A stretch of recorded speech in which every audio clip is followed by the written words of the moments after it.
folks. Premier will have some brief opening remarks, and then we'll take questions from the floor and probably a few from the phone. Premier. Great. Well, I'm just happy to be here. I hope you guys are all happy to be here. I hope some of you enjoyed the opportunity to walk in through the front door, up the stairs, and to enjoy the aesthetic pleasure that provides. Today has been a useful first day of the session.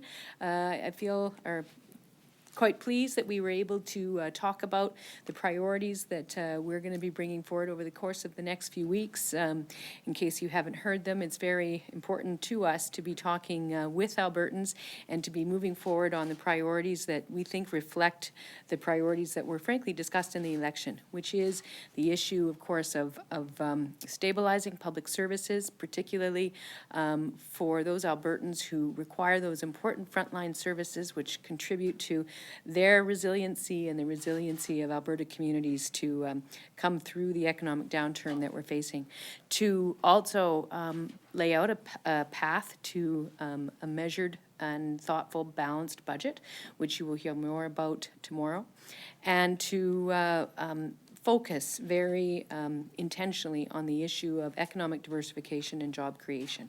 So those are the three key issues that will be reflected in our budget tomorrow, and I was pleased to have an opportunity to talk about those a little bit during question period, and I'm happy to take any questions that you might have. Premier, the opposition leader asked about a debt ceiling today, and you indicated that tomorrow's budget will alleviate that somehow. Could you elaborate on your government's direction when it comes to debt?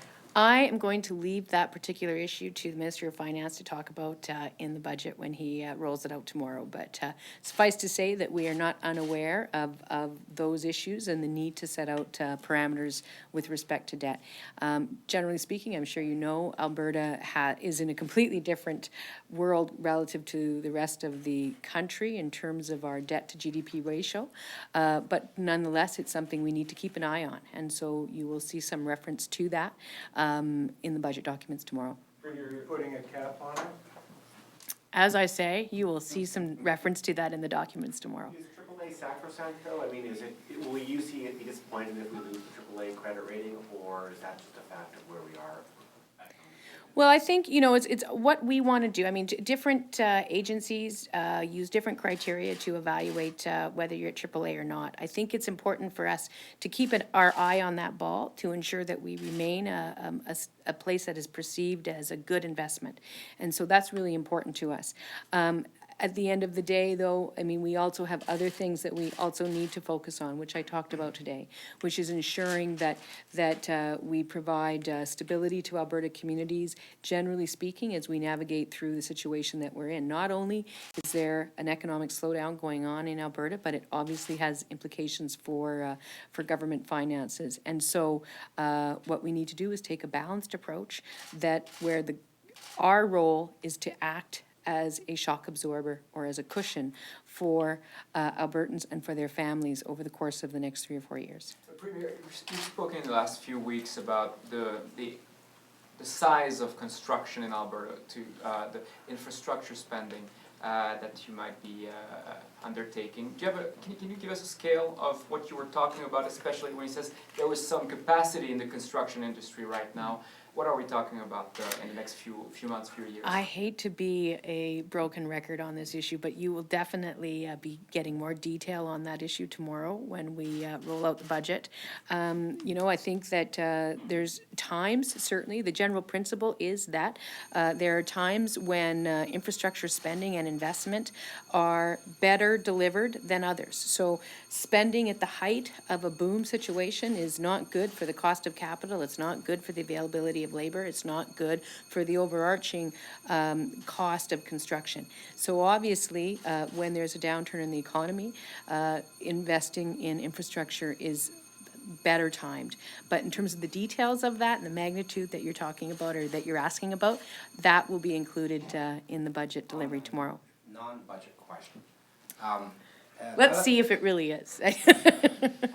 You mentioned those 3 prongs that you're focused on. Other than those, what are you hoping to achieve in the fall session, fall sitting? Well, I mean, I think, obviously it's the budget, and so there's a number of things that I guess fall under. You brought it up. Yes, that's right. No, I did. You're right. Good point. But nonetheless, I mean, under each of those themes, you'll see initiatives within the work that we do over the course of the budget. Over the course of the session, you've already seen, for instance, the fact that we announced the Spring Bank thing today, and there'll be other announcements over the course of the budget. But really, it's all within, or not over the course of the budget, over the course of the session. Now I've got budget on the mind. It's all within that overarching context, and I believe that Minister Mason also outlined our legislative priorities on Friday.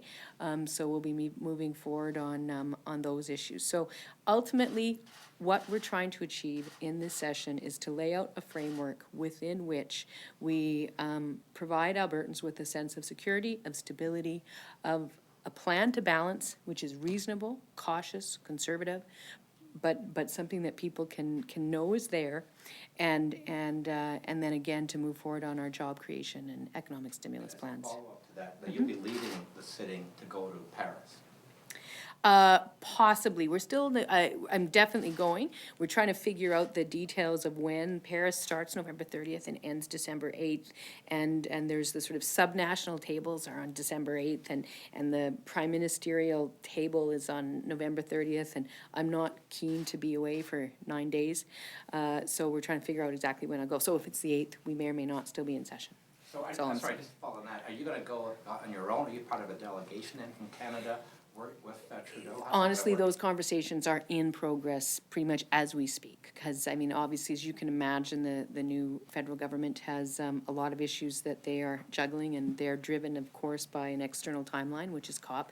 And so we're having conversations with them right now to determine how we can work together in terms of their plan and our plan, or the parts of our plan that will be available for us to take to COP, and then how we will work together on that, and how they want to move forward. So it's very much an intergovernmental discussion right now, probably not only just involving us, but other provinces as well. Premier, today in question period, you were asked to assure Albertans there would be no new taxes in the budget, and your response was that Albertans pay the lowest taxes overall. You've already said there won't be a PST, but should Albertans expect different kinds of taxes on the table tomorrow?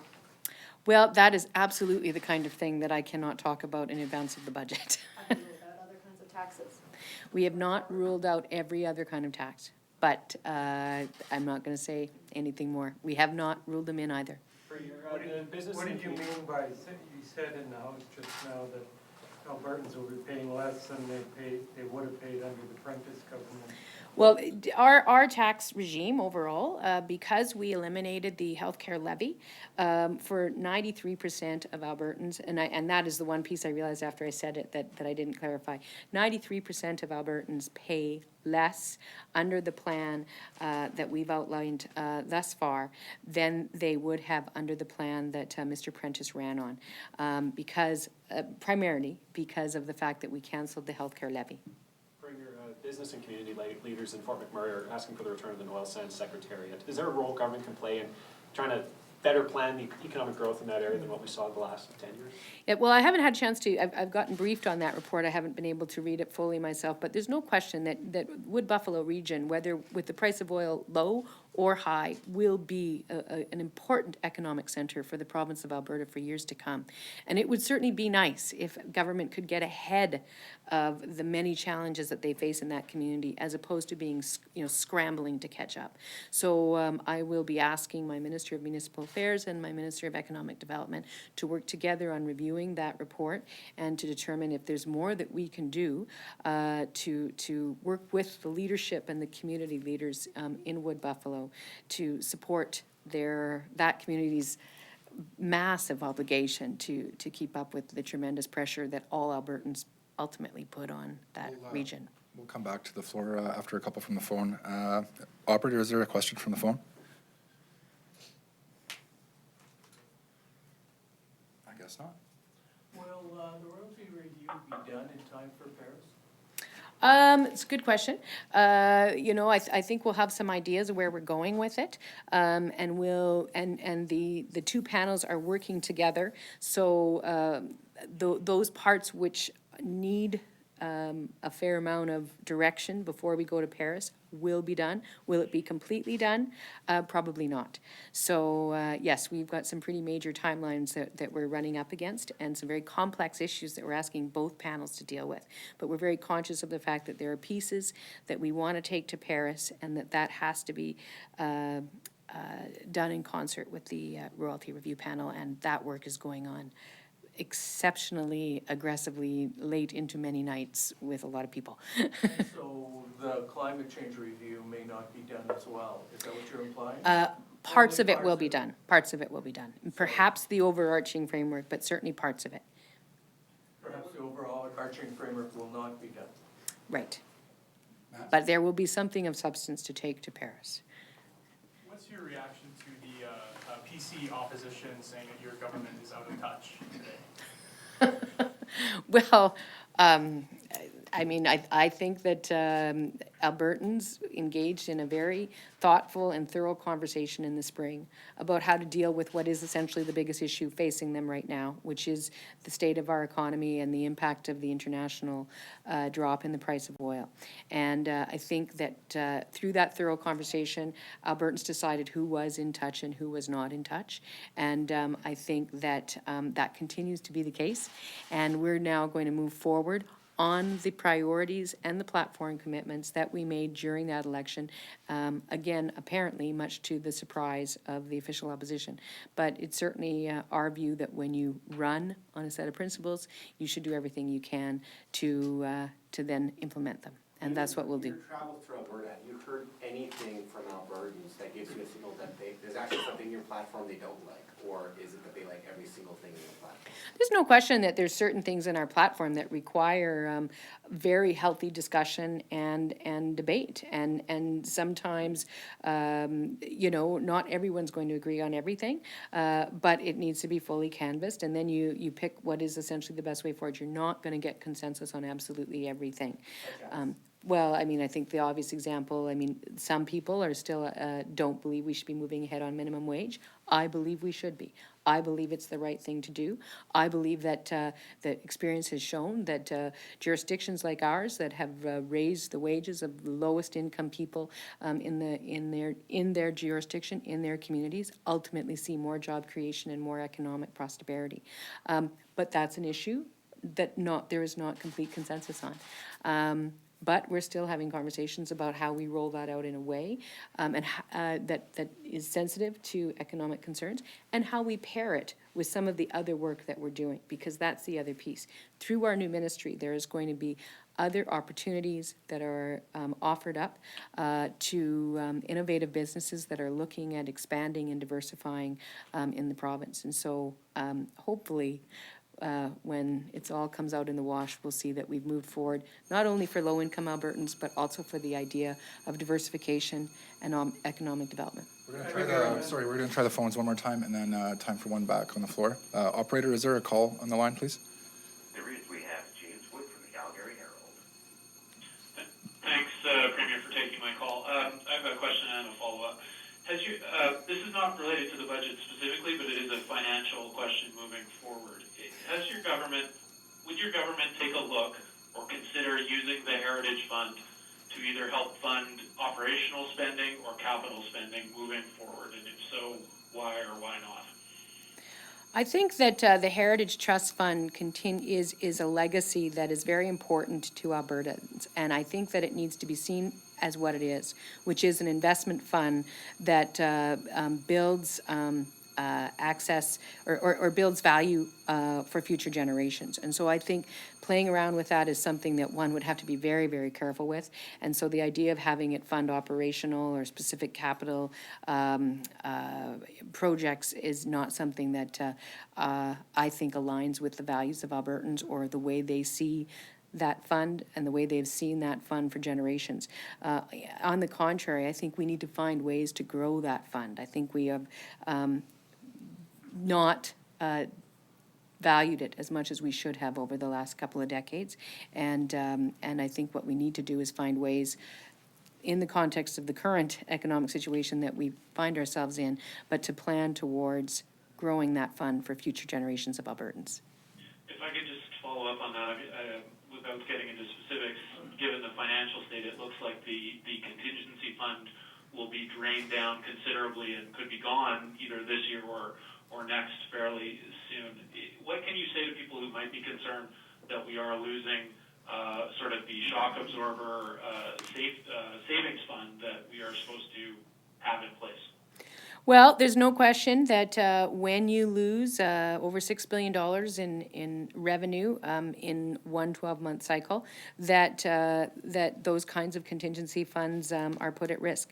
And as we've talked about already, there's no question that we believe it will take us a year longer than we planned in the provincial election to balance the budget and to get out of deficit. But we also believe that that is the right choice to make for Albertans and to ensure that we get through this time in a way that doesn't hurt families, which doesn't put us in a position where we're spending decades or generations trying to make up for reckless cuts. You know, we're trying to move off of having a boom and bust economy, and frankly, you don't do that by having a boom and bust government. Premier has time for one more question from the floor, please. Premier, in your platform, there were a number of different proposals that came with the caveat when provincial finances allow. An example of which would be $25 per day daycare. Mm-hmm. Should we take from that those things aren't going to happen until the province is able to balance its books?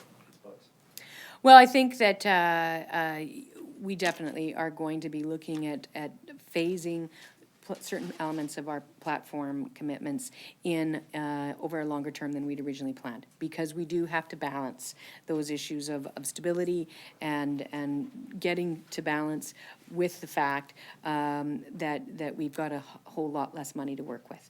And so it may well be that some things will be pushed out. I don't want to say exactly to this point or that point, but it is absolutely fair comment to suggest that some of our platform commitments will be pushed out a little bit further than we'd originally planned or wanted. Thanks very much, folks. Will finance necessarily allow this term? I mean, if the economy doesn't really recover very well, Well, we're getting into sort of pretty massive hypotheticals. I mean, these are certainly our priorities, and personally, I believe that a fulsome childcare program is an economic development tool. I think it's very fundamental. But I think that, so I'm not going to predict 2 years, a year, whatever down the road. What I am going to say is that you will see some of our platform commitments being phased in over a longer period of time. Thanks, guys. Thank you. Thank you.